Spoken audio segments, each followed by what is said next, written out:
I can understand English, but I can't speak it fluently. Hello, students. Welcome back to my channel. I want to know if you can relate to this. I can understand English, but I can't speak it fluently. I receive so many emails and questions from students, and the vast majority of them, in one way or another, make this same point. Do you feel that you've spent hours, days, years studying English, but suddenly, when you have to speak, you go blank? The words don't come. You forget all of your grammar. You stumble over your pronunciation, and your vocabulary goes down the drain. To go down the drain is an idiom meaning to disappear.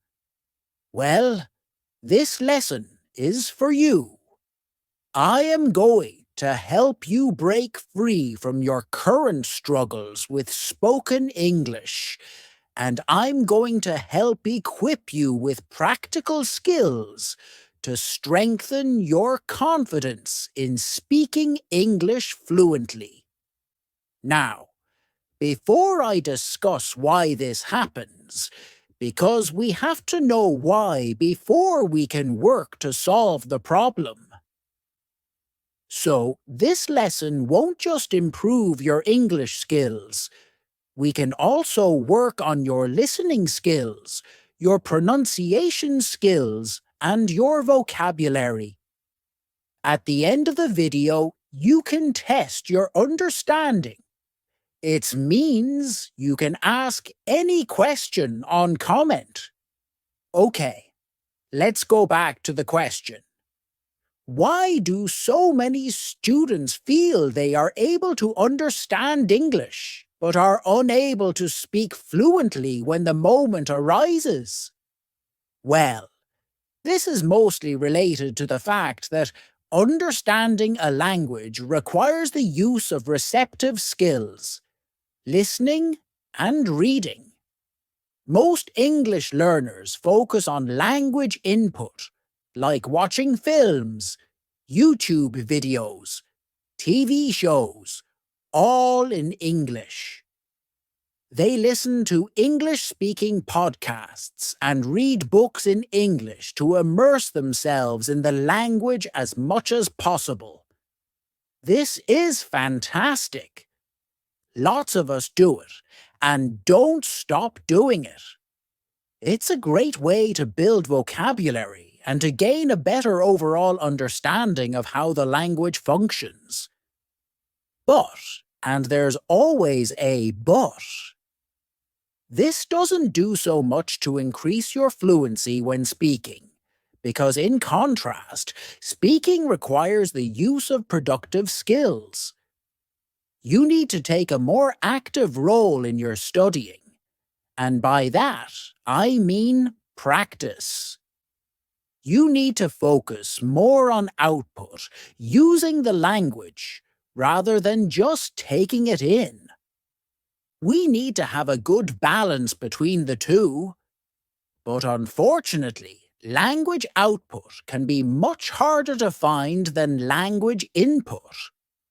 It's not so free and easy to go to an English-speaking country, find a personal English tutor, or find an English-speaking best friend. This is why I meet so many grammar geniuses, students whose knowledge of grammar is higher than most native speakers. However, they just can't speak. They know all of the theory, but when it comes to the practical, they struggle. Today, I have 6 practical tips for you. The first one is completely free, and that is, talk to yourself. This is something I actively did when I was learning Spanish.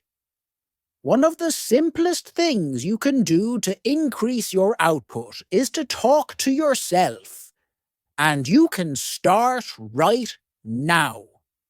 It could feel a little bit strange, but it's truly magical how well talking to yourself works to improve your fluency and fluidity.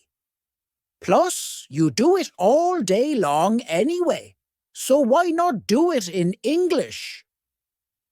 Most of us, not all of us, have a little voice in our head when we think. Some people don't have this, but most of us do. This little voice probably speaks in your native language. See if you can come up with an English alter ego for your inner voice. If you can't find that inner voice, you're going to have to speak out loud. I am watching TV. I am washing the dishes. I am picking up the plate. I am scrubbing it with a sponge. I hope my husband brings home pizza for dinner. Now, I really recommend speaking out loud because you need to practice creating new sounds and feeling how words are formed in the mouth. But narrating in your head is a great way to start. And it's a good thing to do if lots of people are around you. This slight adjustment can help you significantly increase how much you use English during the day. And it's especially useful if you don't have anyone to practice speaking with and you can't afford to hire someone to practice speaking with. Now, I want to make a further addition to this point. And this is a way you can supercharge your vocabulary. No joke, I used it myself. This was one of my first videos on YouTube actually, on how to drastically increase your vocabulary because it works. As you are narrating in your head or out loud everything you do in your day, watch out for when there is a specific word or phrase that you just don't know in English. Keep a vocab diary. I think back in the day, in my first video, like 7 years ago, 8 years ago, I told people to write it down in an actual notebook. Nowadays, there are apps for that. You can use your Notes app. You could program your smartwatch to take in your voice. For example, what if I'm walking down the street and I realize that I don't know the word for traffic light in Italian, the language I'm learning? I would do something like this because I love using my smartphone. First, I would ask Siri to write it in my notes. Hey Siri, write traffic light in my notes. Easy as that. Then I'll ask it to set a reminder at 6 p.m. for me to go through my new vocabulary.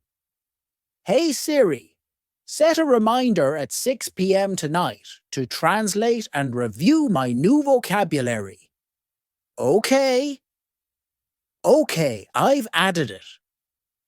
Beautiful. So tonight at 6 p.m. when I've got home, I'll get a reminder to go through the new vocabulary I've added today. I haven't had to type a single thing. It's been such low effort, but I know that every day I'll be expanding my vocabulary with the words around me that I'm actively noticing that I do not know in English, or whichever language you're learning. After that, you need to practice using these in sentences out loud. Okay, that's my free, super accessible way of increasing your English output. Now, let's move on to tip number 2. Talk to a tutor. But this one is incredibly important. Why is talking to a tutor better than talking to yourself or talking to another English speaker? 3 things in my opinion. You can say to a tutor how you would like the conversation to go. And you can reenact situations in which you felt you failed in the past. Maybe someone at a networking event asks you what you did for a living, and you stumbled over your words, got flustered, and just gave a really oversimplified version of what you do. A version that did you no justice. When you hire a one-on-one tutor, you can run through those exact situations, so you never have to struggle like that again. The next 2 points are really important too. Corrections. You want someone who fully understands the English language who can accurately correct you when you make mistakes. That might be your grammar, vocabulary, pronunciation, or, more importantly, whether you are speaking clearly and naturally. I don't recommend aiming for absolute perfection. Instead, you want everyone to understand what you're saying. And number 3, you're in a safe space with a tutor to request feedback, to make mistakes. You're not going to be ridiculed. You're not going to feel embarrassed. A personal tutor is someone who experiences mistakes with English learners all the time. It's literally their job. And because of all of that experience, they can give you targeted advice to make quick improvements. Now, let's think back to our school days. We all had a teacher that we didn't like. We didn't like them. They didn't like us. We didn't get on. I had multiple teachers like that. Some of them absolutely should not have been teaching children when they so obviously hated children. So for many students, the fear of finding the wrong tutor gets in the way of actually finding the right one because, unlike school, this is something that you are personally paying for. You're making an investment, so to spend an hour with a teacher that you end up not liking, that's an expensive mistake. Now here's where I think I've got a really good solution for you, in more ways than one. 2 ways, actually. Have you ever heard me mention Lingua Talk before? This is a company that I liked so much I decided to become a part of it. So technically, I'm sponsoring myself here. I truly think that Lingua Talk is the best online language tutor platform, and this is how it relates to this lesson. When you first start browsing through the English tutors on the platform, firstly, you can rest assured that they are of incredible quality. Lingua Talk has an incredibly strict screening process. Well below 10% of applicants get accepted onto the platform. Then you can filter by their availability, the country they are based in for time zone, the price per hour to make sure it fits with your budget, and also your motivation. Whether you're learning for your career, because you're moving to a country, or because you want to pass a specific exam, then you'll see all of your suitable tutors appear.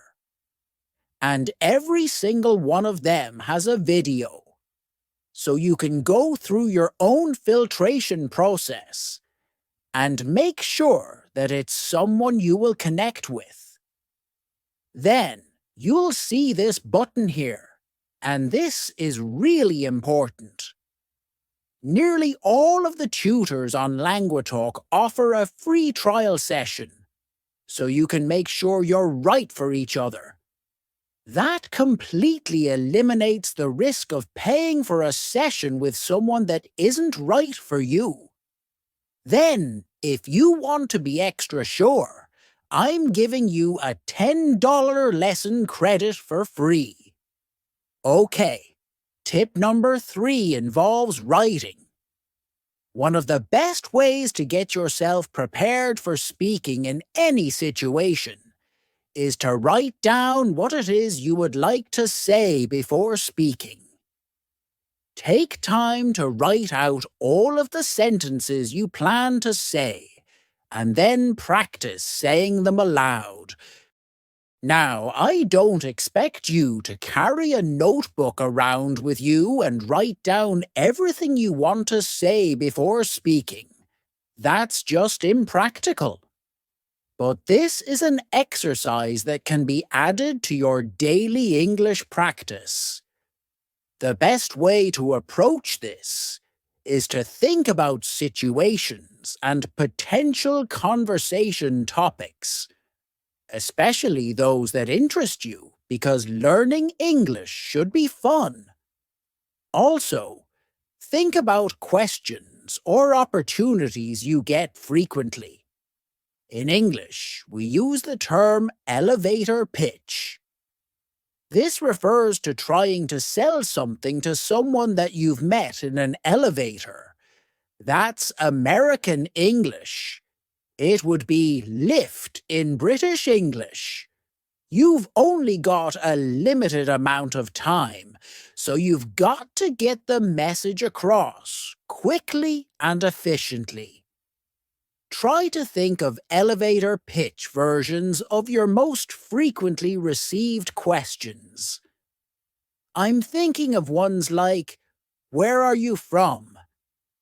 You might say something like, "Ah, well, you can probably tell that I'm not from here.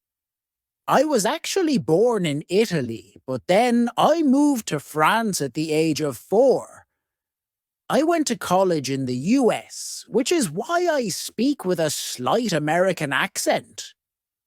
Write it down and practice it because you know you're going to get asked a lot. Another one is, "What do you do for a living?" Or, "How did you learn English?" You can begin with simple conversation questions and gradually increase the difficulty level.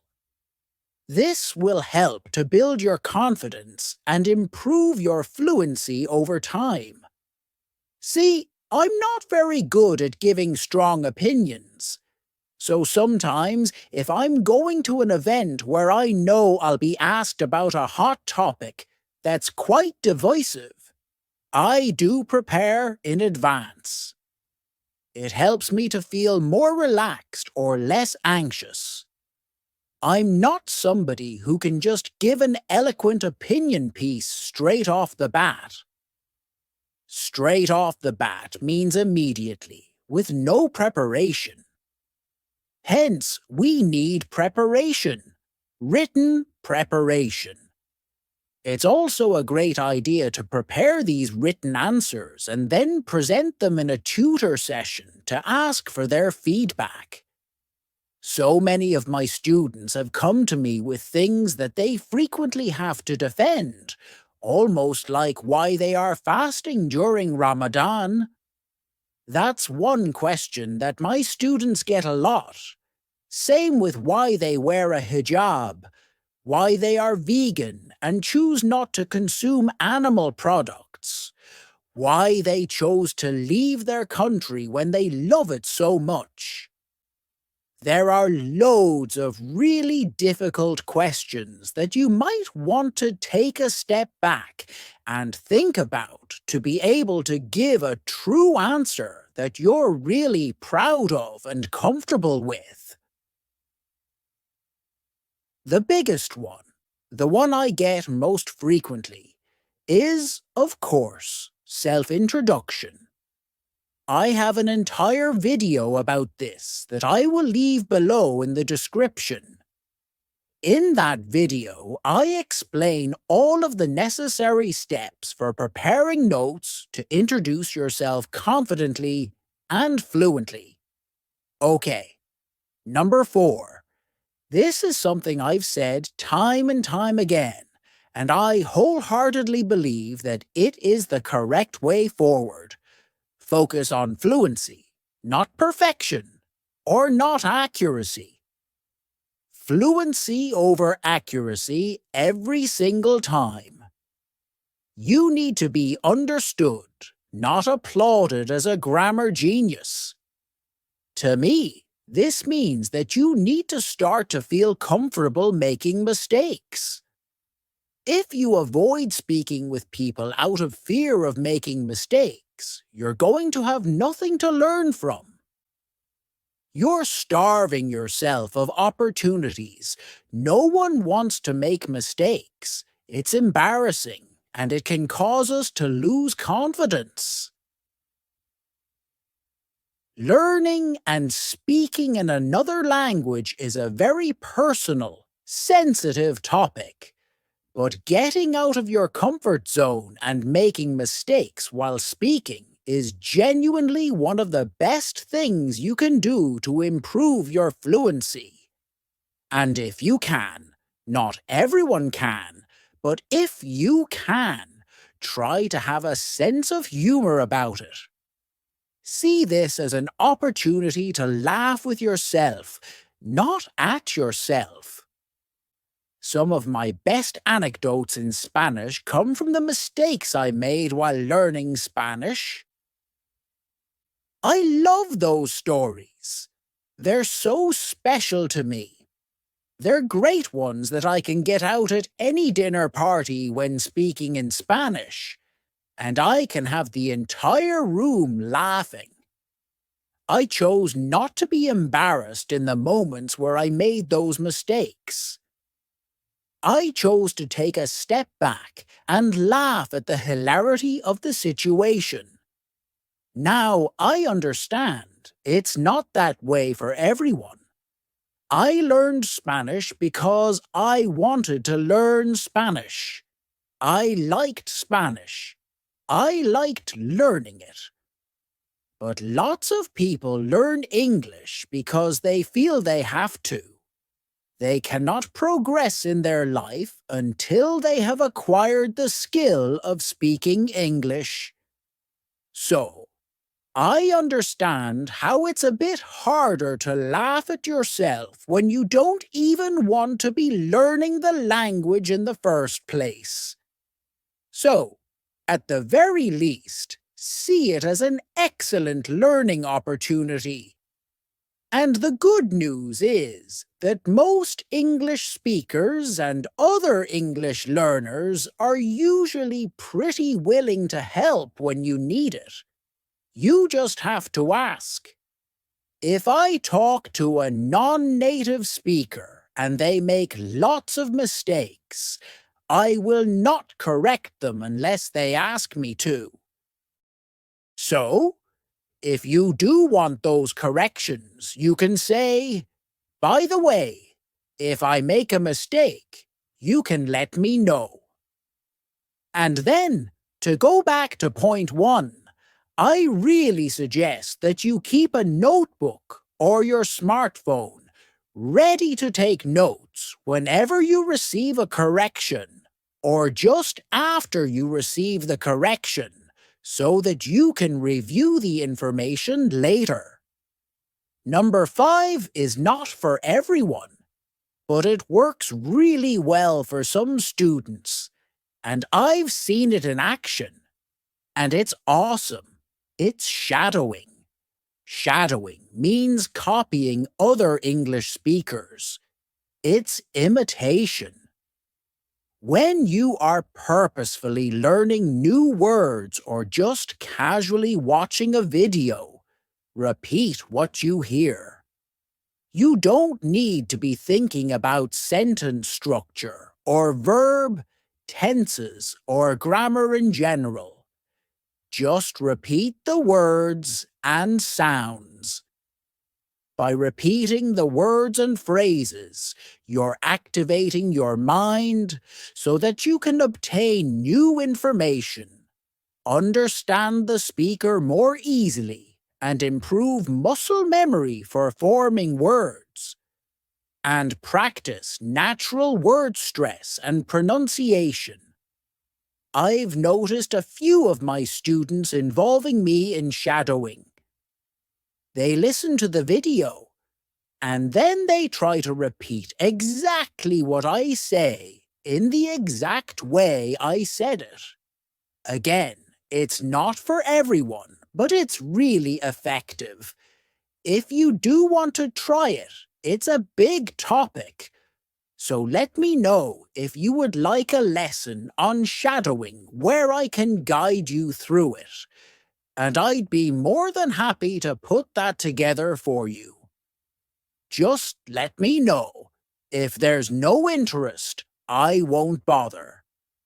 And number 6. This one is fantastic. It's something I make all of my students do at the start of our pronunciation courses. It is to record yourself speaking.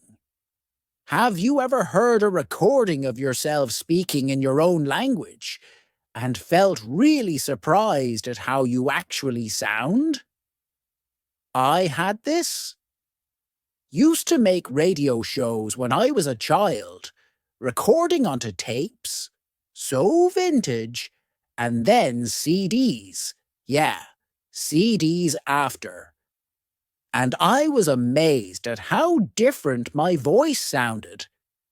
I always thought I sounded much posher than I felt, and this disassociation with your own voice and the way you sound is really important when learning another language. I felt so embarrassed and I cringed a lot at how formal and so British I sounded. But now I feel really confident. I know exactly what I'm going to sound like. It's no surprise to me. I also sometimes review my videos and think, I was speaking a bit quickly there, or I was speaking far too quietly, or I mispronounced this word without realizing it. I really think it's important for you to record yourself so that, at the very least, you start to become comfortable with how you sound. Then you can also start noticing things that you can improve on. Additionally, it's a fantastic benchmark because where you are now is hopefully going to be the worst you'll ever be. Your English will only get better as you study more and more. Hopefully, in a year's time, you can play the recording that you'll surely take after this lesson and think, oh my word, bless me, I was trying so hard, but I've improved so much since then. In my pronunciation program, we invite the students to read a text featuring the majority of the sounds in English and the features we teach in the program. They record. They can post it in the group, or they can keep it privately. And then they record again at the end of the 12-week program to notice the difference. This is so important because sometimes you improve without realizing it. So this is my little challenge to you, and it includes point 3 actually, which involves writing down your frequently asked questions. Choose a frequently asked question, probably your self-introduction, or what you do for a living. Record yourself reading it. Save it somewhere where you know you'll be able to access it again. And then set yourself a reminder for 1 year from today. In 1 year's time, I'd like you to record that same text again and see how much you've improved. Then, will you promise me one thing? You will come back to this video in 1 year's time and let me know whether you noticed a difference. Okay, that is it for today's video. That was a long one. You can use it for your listening practice. Very important for testing if you've truly retained what you've learned. Thanks for watching. I will see you soon for another lesson.